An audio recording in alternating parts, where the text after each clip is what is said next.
할렐루야. 자, 우리 양옆으로 인사하겠습니다. 예수 이름으로 축복합니다. 예수 이름으로 축복합니다. 예수 이름으로 축복합니다. 명절 잘 보내셨죠? 새해 복 많이 받으시기를 축복합니다. 예배하는 성도님들 건강하게 다시 만나서 감사드리고, 시장에서 예배하는 우리 성도님들, 또 가정에서 초소에서 또 영상으로 예배하는 성도님들, 자, 이은주, 한정숙, 박은혜, 김강수, 천옥정, 김창묵, 윤미경, 박세라, 박요한, 이한숙, 이규순, 최기순, 최연명, 조정숙, 이경애, 이지원, 김옥진. 네, 감사드립니다. 네, 어디 있든지 간에 늘 예배하며 믿음 생활 잘 감당하시는 우리 성도님들 되시기를 축복합니다.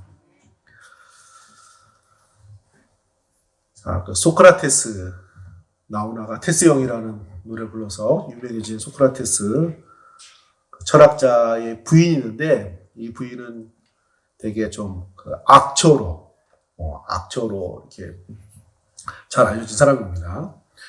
하루는 그 소크라테스가 되게 당대의 유명한 철학자잖아요. 근데 늘 부인한테 구박을 받은 모양이에요. 그래서 부인이 소크라테스한테 계속 뭐라고 막 윽박을 지른 거예요. 그래서 제자들이 그 모습을 한참 지켜보다가 그 소크라테스 스승한테 선생님, 꼭 이렇게 결혼을 해야 되나요? 그 모습을 보고 결혼을 해야 됩니까? 이때 소크라테스가 대답을 했대요. 결혼은 꼭 해야 돼. 꼭 해서 가정을 이루어야지. 좋은 아내를 만나면 행복한 사람이 될 것이고, 그렇지 못하면 나처럼 철학자가 될 것이다. 자, 결혼과 가정의 소중함을 얘기해주는 에피소드라고 할 수 있겠습니다. 우리 성도님들 행복한 가정 되시기를 축복합니다. 우리 철학자 만드시지 말고 남편과 아내와 가족들을 행복한 사람을 만드시는 우리 성도님들 되시기를 축복합니다. 자, 사무엘하 5장에서 10장은 자, 지난주에도 말씀드린 것처럼 다윗의 가장 번성하고 또 다윗의 생애에서 가장 정점을 찍은 시기입니다. 그 사무엘하 5장 10장까지의 내용이.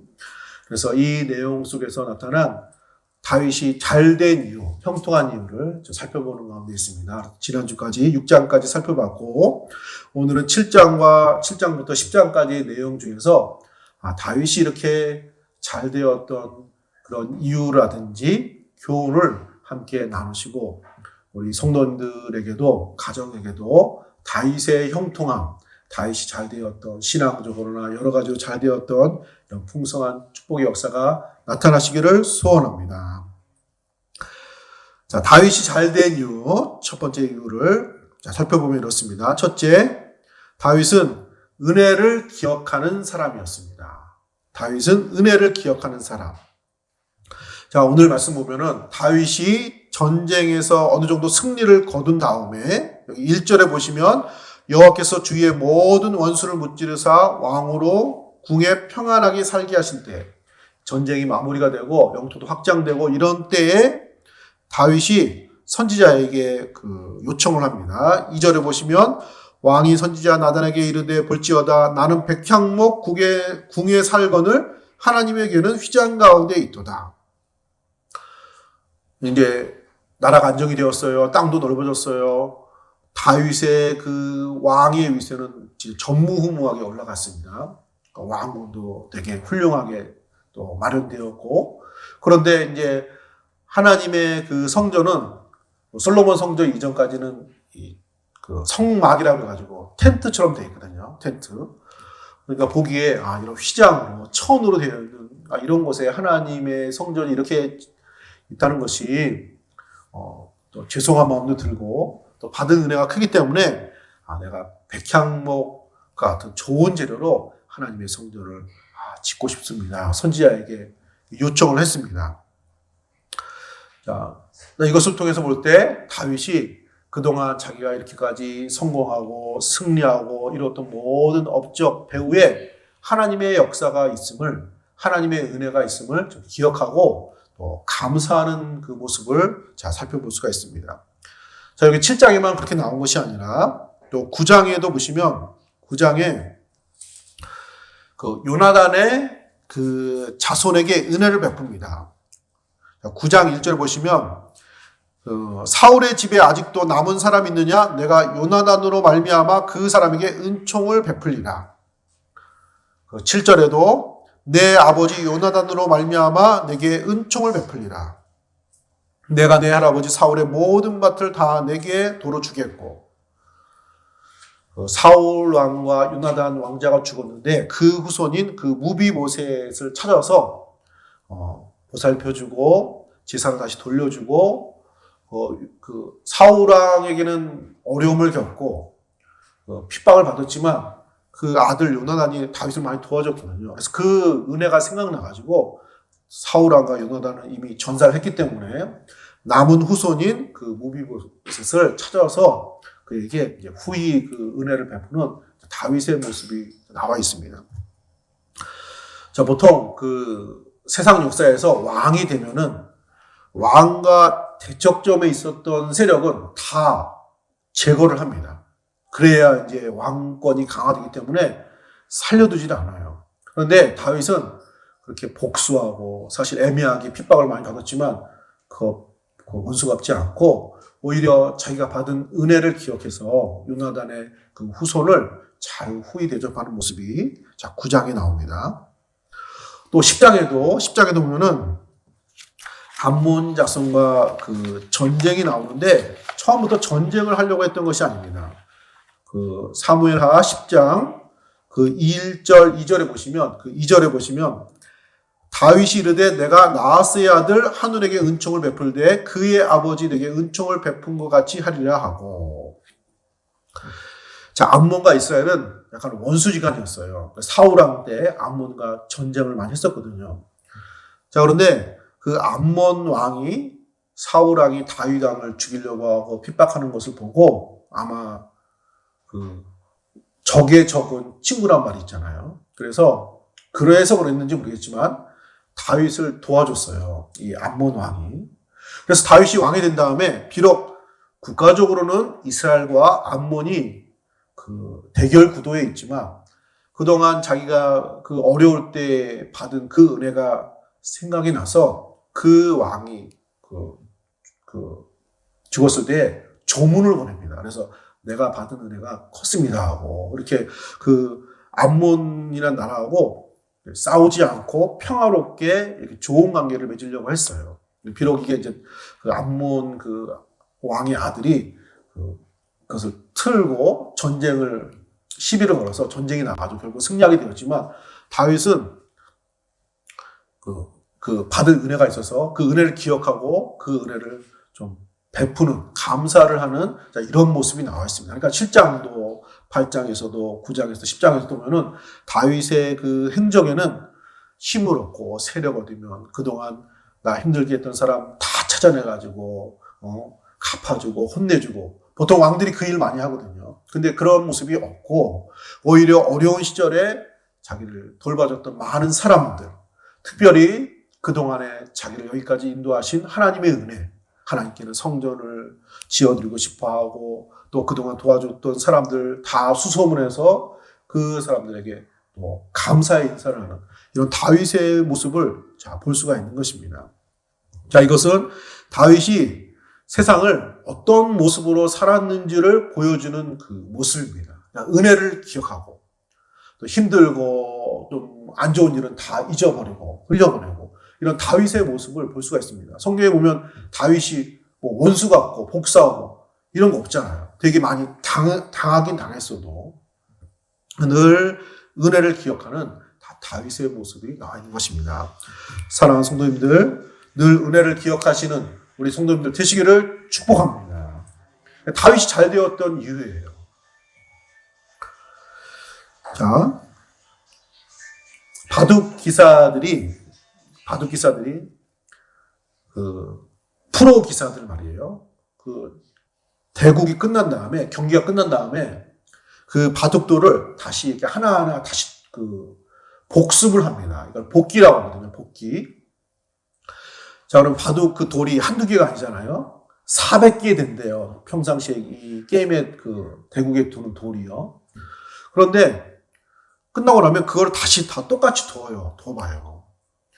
그러면 우리가 볼 때는 신기한 게 그거를 어떻게 기억을 하느냐 말이에요. 400개를 둔 자리를 다 보이는 건 하얀 돌이요, 검은 돌인데 이게 이 자리고 이 자리고 그걸 다 기억을 해요. 순서와 같이. 보통 프로 기사들은 거의 그걸 외우고 있고 잘 암기하는 사람은 몇 년 전에 10년 전에 자기가 경기했던 그 돌 자리까지도 알고 있대요. 그걸 잊지 않는데요. 그래서 어떤 분이 그걸 물어봤어요.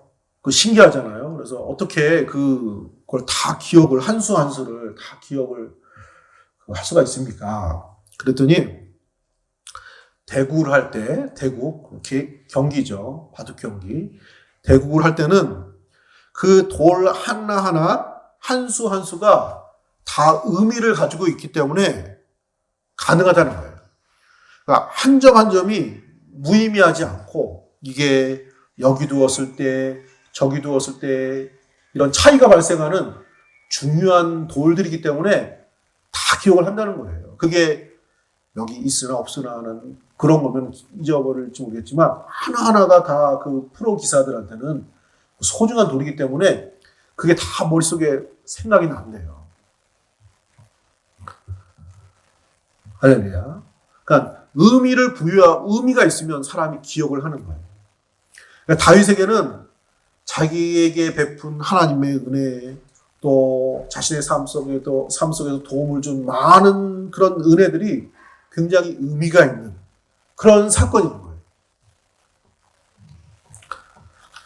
할렐루야. 사람들이요, 의미 부여를 좋은 건 당연한 그냥 자연스러운 거고 힘들고 마음 상하고 뭐 안 되고 이런 거 굉장히 의미를 부여하는 거예요. 내가 이것 때문에 안 되고 저것 때문에. 그럼 뭐가 남을까요? 나쁜 게 남아요.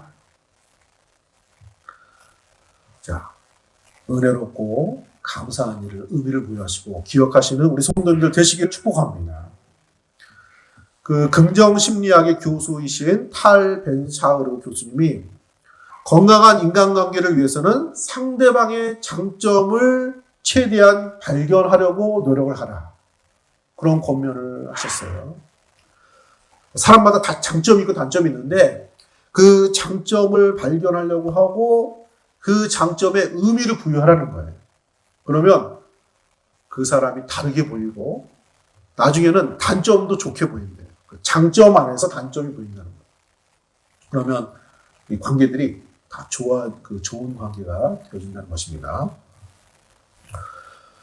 자, 보통 우리 한국 사람들이 약간 우울증이 많대요. 특히 코로나 때문에 코로나 블루라고 해서 우울증도 많이 이렇게 많아진 것 같습니다.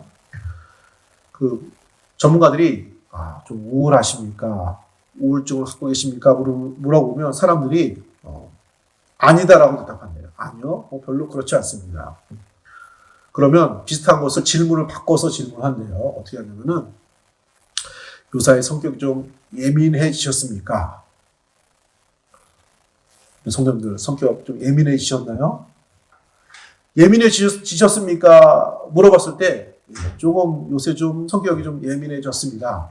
그러면 그게 같은 대답이래요. 내가 좀 요새 우울합니다. 그게 그 대답이래요. 그게 왜 그 대답인지 모르겠는데 어쨌든 동일한 대답으로 판단을 한다고 합니다. 이쪽에서는.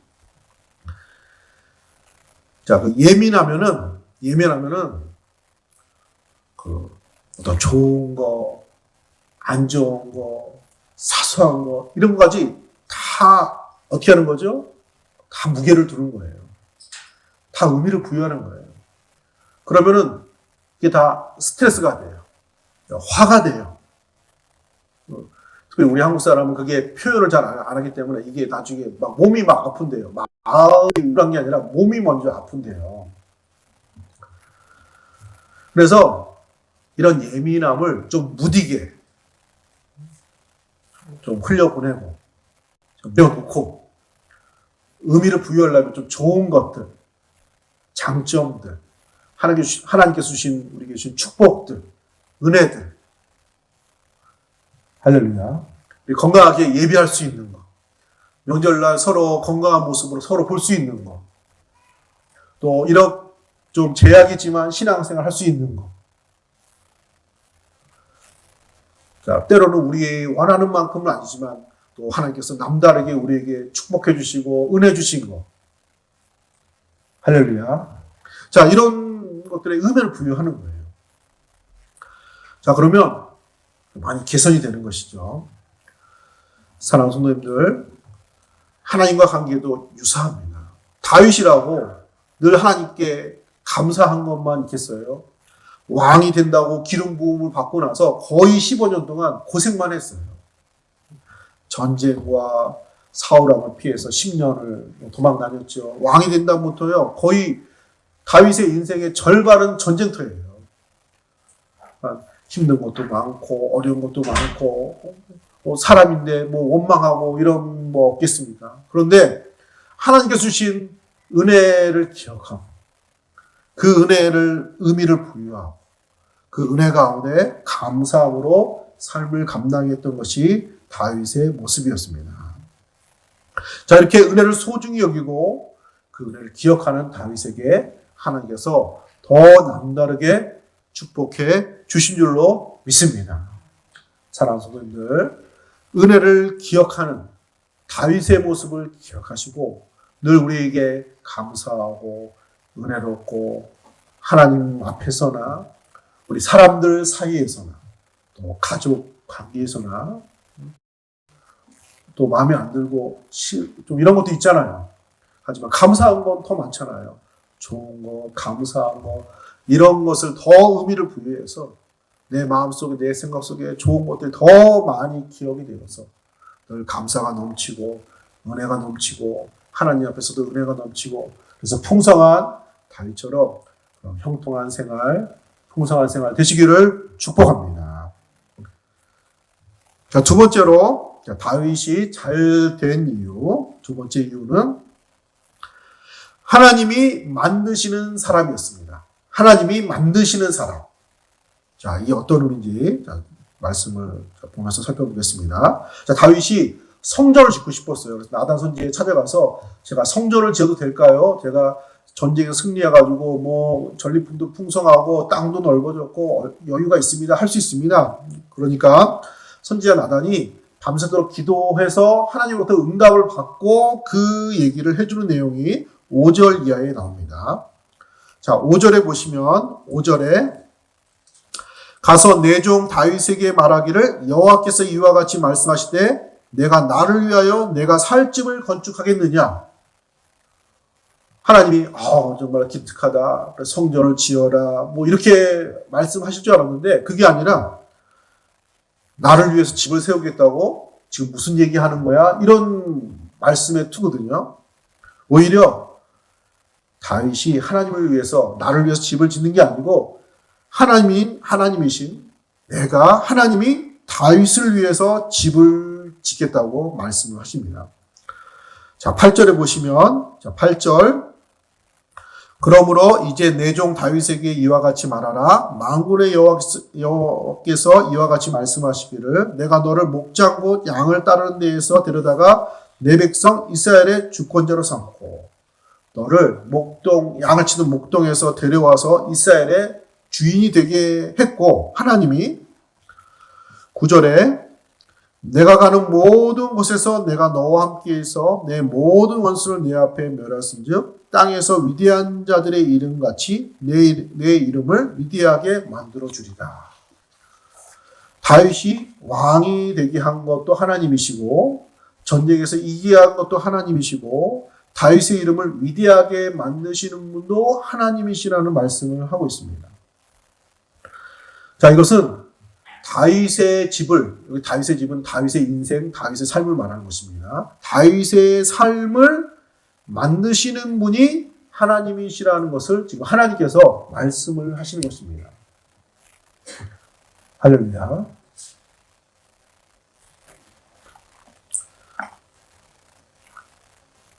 자, 그래서 다윗이 이 말씀을 듣고 하나님 그렇습니까? 깨닫게 되고 자, 그에 대해서 감사하는 내용이 사무엘하 7장 27절에 나옵니다. 27절에 보시면 만군의 여호와 이스라엘의 하나님이여 주의 종의 귀를 여시고 이르시기를 내가 너를 위하여 집을 세우려 하셨으므로 주의 종이 이 기도로 주께 간구할 마음이 생겼나이다. 그래서 사무엘하 7장 마칠 때는 하나님이 내 귀를 열어주셔서 나를 깨닫게 하셔서 나를 위하여 집을 지으신 하나님이시라는 것을 깨닫고 내가 이 기도 제목으로 기도할 마음이 생겼습니다. 이렇게 마칩니다. 자, 얼핏 보면 이게 도대체 무슨 내용인지 앞뒤가 맞지 않는 이런 말처럼 보일 수가 있습니다. 쭉 읽어보시면. 자, 이게 이런 배경입니다. 하나님께서 이 말씀을 하신 그 배경에는 이런 배경이 있습니다. 다윗이 왕이 됐잖아요. 이제 도망자가 아니에요. 이스라엘의 통일 왕국의 왕이 됐습니다. 그리고 아까도 말씀드린 것처럼 그 이스라엘 주변에 8개 모든 이방 족속들을 다윗이 다 정복을 해요. 그래서 그 사람들이 다윗에게 이스라엘에게 세금을 조공을 바치는 그래서 큰 나라는 아니지만 그 지역에 이스라엘은 주도적인 나라가 됩니다. 자, 그러니까 다윗이 아까 하나님의 은혜를 기억한다고 그랬잖아요. 하나님의 은혜에 감사하죠. 감사한데 하나님이 나를 여기까지 도와주시고 여기까지 있게 하셨고 나를 도와주신 하나님으로 지금 하나님 나를 이렇게 도와주셨는데 나도 무엇을 좀 해야지 하고 성전을 짓겠습니다. 이렇게 한 거거든요. 그런데 하나님이 그 귀한 마음이잖아요. 그걸 기쁘게 받으시면서 다윗에게 더 확실하게 말씀을 해주시는 것입니다. 하나님은 다윗을 돕는 자가 아니라 다윗을 만드시는 하나님이십니다. 할렐루야. 돕는 분이 아니에요. 다윗을 다윗되게 한 거예요. 다윗은 시골 목동 막내 아들 출신이에요. 왕을 삼은 분도 하나님이죠. 그 사울 왕의 죽음의 그 핍박에도 살게 한 것도 하나님이시죠. 왕이 되어서 다윗이 얼마나 힘이 세다고 주변에 있는 나라도 다 정복을 합니까? 하나님의 은혜죠. 하나님이 다 인기하신 거예요. 그러니까 오늘날에 지금 이 다윗이 다윗되게 만드신 분. 하나님은 다윗의 인생에 단지 큰 도움을 주는 하나님 정도가 아니고 다윗을 만드시는 하나님이심을 하나님께서 말씀하고 계신 것입니다. 할렐루야. 사도 바울이 나의 나된 것은 하나님의 은혜이니라 그랬거든요. 하나님은 우리의 삶에 도와주시죠. 축복해 주시죠. 그런데 단지 도와주시는 하나님, 복을 주시는 하나님 그 정도가 아니라 우리의 삶을 만드시는 하나님, 우리의 집을 세우시는 하나님, 우리의 존재의 근원이 되시는 하나님이 되시는 줄로 믿습니다. 다 하나님이 세우시는 것입니다. 자, 그래서 다윗이 시편 127편 1절에 여호와께서 집을 세우지 아니하시면 세우는 자의 수고가 헛되며 여호와께서 성을 지키지 아니하시면 파수꾼의 깨어있음이 헛되도다. 하나님이 집을 세우시는 분, 우리의 삶을 만들어 가신 하나님. 자, 우리가 하나님 우리를 도와주시죠. 우리를 도와주시는 하나님으로 알고 있는 거 하고 나를 지으신 하나님, 나를 이 땅에 보내신 하나님, 내가 여기까지 있도록 모든 것을 만드신 하나님, 그런 하나님으로 믿는 거하고 다르잖아요. 지금 다윗에게 하나님은 너를 만드시고 지으시는 하나님이심을 깨닫게 하고 그 믿음 속에서 또 살기를 주께서 말씀하고 계시는 것입니다.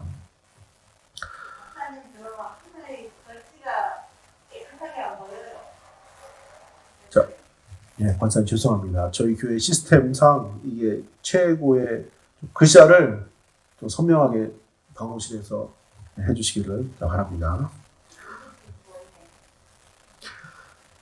다윗만 하나님이 만드신 것이 아니라 우리 이스라엘도 하나님이 만드신 거죠. 원래 애굽에서 종살이 했잖아요. 나와서 가나안 그 광야 40년을 지나고 가나안 땅에 들어가게 하고 이 모든 것 다 하나님이 다 만드신 것입니다. 뿐만 아니라 우리들의 모든 삶도 누가 만드신 거예요? 하나님이 만드신 거예요. 자, 돌아가셨죠. 이제는 노벨 평화상을 받은 테레사 수녀님, 아마 들어보셨을 겁니다. 그 인도에서 극빈자를 돕고 평생 거기에 헌신한 분. 자, 이분이 자신의 삶을 나는 하나님의 손에 붙들린 몽땅 연필이라고 했어요. 몽땅 연필. 나는 볼품없는 작은 몽땅 연필인데 하나님이 이 몽땅 연필을 통해서 하나님 나라의 선한 그림을 하나님이 인생에 그려가셨습니다. 이런 유명한 고백을 했습니다. 자, 괴테, 독일의 문호 괴테는 이런 말을 했습니다. 먼지도 햇빛을 비추면 반짝인다 그랬어요. 먼지도.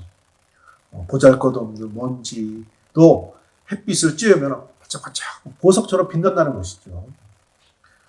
자, 이런 것처럼 우리들의 모든 그 삶이 하나님의 작품입니다. 할렐루야. 하나님이 그리시고 하나님이 만드신 작품이에요. 한 사람 한 사람이 소중한 작품. 우리들의 삶이 하나님이 도와주시고 축복해 주시죠. 그러나 사실은 거기서 끝나는 것이 아니라 우리가 이렇게 존재하는 것. 사실 이 세상도 하나님 다 만드셨잖아요. 우리의 삶도 하나님 만드시고 우리의 삶을 세워가시고 예수 믿게 하시고 하나님 백성 되게 하시고 건강하게 하시고 오늘의 어려운 시대에서도 승리하게 하신 그런 우리들의 삶을 만드시는 하나님, 우리의 집을 세우시는 하나님이 되시는 줄로 믿습니다. 찬양에 날 세우시네라는 그런 찬양이 있습니다. 우리의 삶을 세우시는 하나님이 되십니다. 사랑하는 성도님들, 하나님이 우리의 삶을 만드시는 분이심을 또 기억하시고 소망 가운데 승리하시는 우리 성도님들 되시기를 축복합니다. 그래서 다 소중한 거예요. 한 사람 한 사람이 그 하나님의 소중한 작품과 같은 인생이기 때문에 그 자체가 귀해요. 세상에서는 이 모양 저 모양으로 비교도 하고 또 우열을 가리기도 하고 그런 것이지만은 하나님의 나라에서는 한 분 한 분이 성도 한 사람 한 사람이 하나님 앞에 보석과 같은 작품, 만드는 인생, 만드신 성도가 줄로 믿습니다. 하나님이 나를 도와주실 뿐만 아니라 나를 만드셨지. 내 인생도 하나님께서 이렇게 만들어 가시는 것이지. 내 삶도 하나님께서 이렇게 그려 가시는 것이지. 나를 작품 되게 하시는 것이지. 자, 이런 믿음으로 승리하시는 우리 성도님들 되시기를 축복합니다. 다윗이 형통했던 두 번째 이유였습니다. 자, 마지막 세 번째로 다윗이 잘된 이유. 세 번째. 말씀대로 이루어지기를 기도하는 사람이었습니다. 말씀대로 이루어질 기도하는 사람. 다윗이 그 얘기를 쭉 듣고 감동을 받았어요. 아, 그렇구나. 내가 하나님을 위해서 무엇인가 해드리고 하나님이 나를 도와준 거에 대해서 뭔가를 좀 담내를 하는 이런 마음을 가졌는데 돌이켜보니까 이 모든 것이 하나님의 은혜였구나. 하나님께서 내 인생을 만드셨고 만들어 가시는구나. 이 은혜를 깨닫고 나서 그 말씀을 가지고 기도를 합니다. 다윗이 말이죠. 사무엘하 7장 27절 보시면 만군의 여호와 이스라엘의 하나님이여 주의 종의 귀를 여시고 이르시기를 내가 너를 위하여 집을 세우리라 하셨으므로 주의 종이 이 기도로 주께 간구할 마음이 생겼나이다. 이 기도로 하나님 앞에 기도할 마음이 생겼습니다.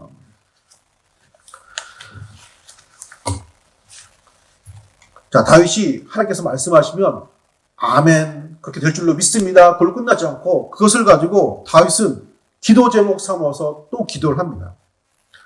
자, 28절에 보세요. 28절에 주 여호와여 오직 주는 하나님이시며 주의 말씀들이 참되시니이다.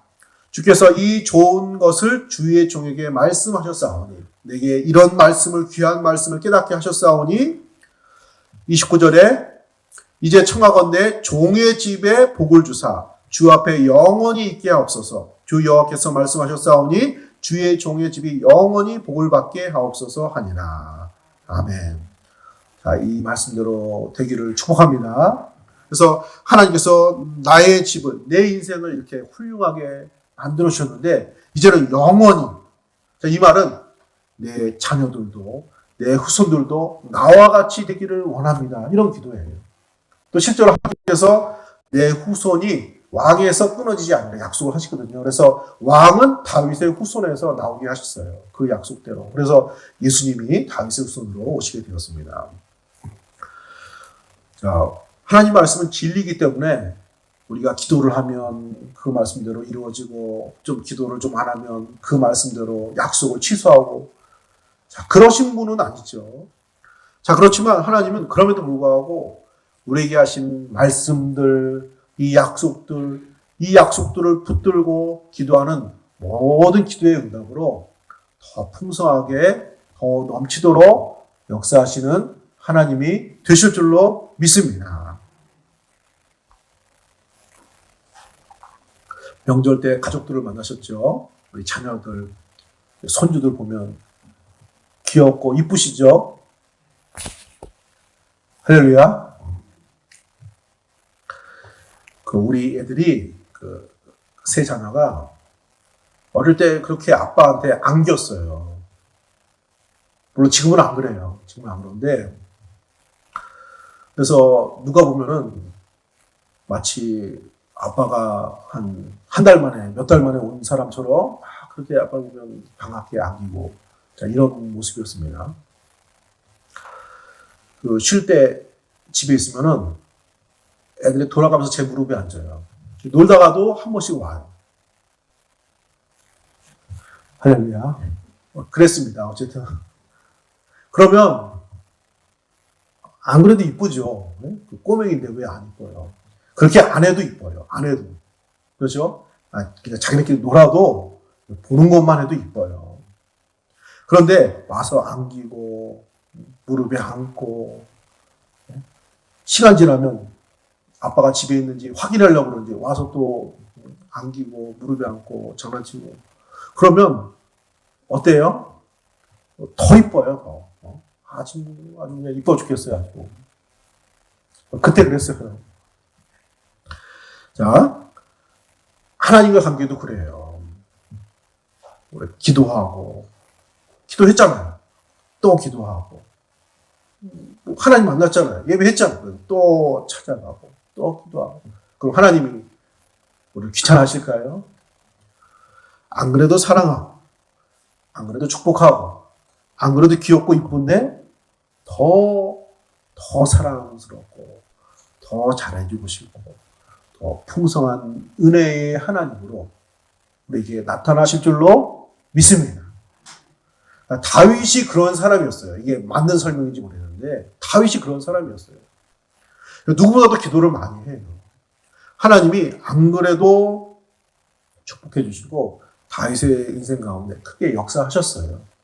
그래도 무슨 말씀을 하면 그걸 가지고 또 찾아가 기도하고 또 하나님 품에 안기고 만나고 마치 그 약속을 잊어버리셨는지 확인하는 것처럼 하나님 이렇게 말씀하셨죠. 복을 주시고 내 자녀들에게도 복을 주시고 하나님 약속하셨거든요. 잊어보면 내 자녀들이 영원히 왕위에 있으리라 그 약속이 나와요. 7장에 보면 다윗 언약이라고. 그런데도 가서 또 이렇게 약속하셨죠. 주의 종이 복을 주신다고 했는데 복을 주옵소서 영원히 있게 하시고 영원히 복을 받게 하시고 늘 기도하고 또 기도하고 또 기도하고. 할렐루야. 하나님이 기계가 아니십니다. 기계가 아니에요. 생각과 마음과 감정이 있으십니다. 늘 하나님을 가까이 하고 예배도 주일날 예배 한 번 드리면 예배 드린 거잖아요. 어떻게 보면은 그렇게 생각할 수 있잖아요. 새벽에도 예배 드리고 가정에서도 예배 드리고 주중에도 예배 드리고 개인적으로 성경 묵상하고 큐티하고 하나님께 자꾸 찾아가는 거죠. 그런 우리들을 더 기뻐하시고 더 사랑하시고 축복하시는 하나님이 되실 줄로 믿습니다. 이걸 잘한 사람이 누구예요? 다윗이에요. 왕이 되었어도 모든 것을 다 가진 그 위치에 있어도 이런 마음이 변하질 않아요. 그래서 하나님이 다윗을 보고 내 마음에 합한 자, 내 마음에 꼭 맞는 자, 정말로 사랑이 가는 자, 정말로 마음에 드는 자, 정말로 이쁜 사람, 이쁜 내 자녀, 이렇게 보여지는 사람이 다윗이었습니다. 사랑하는 성도님들, 기도는 우리만 필요한 게 아니에요. 하나님도 필요한 거예요. 원하시는 거예요.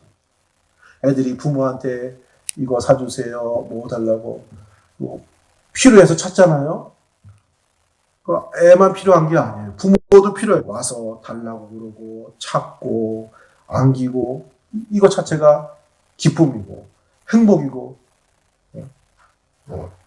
기쁜 일이죠. 마찬가지로 우리가 하나님께 예배하고 기도하는 것은 어떤 의미에서는 우리의 필요이고 우리가 해야 될 일이기도 하지만 이것은 하나님께서도 필요한 일, 하나님께서도 기뻐하시는 일, 하나님께서도 원하시는 생활이 될 줄로 믿습니다. 늘 기도하시고 간구하시고 그래서 하나님의 은혜에 풍성한 관계 만들어 가시는 성도님들이 되시기를 축복합니다.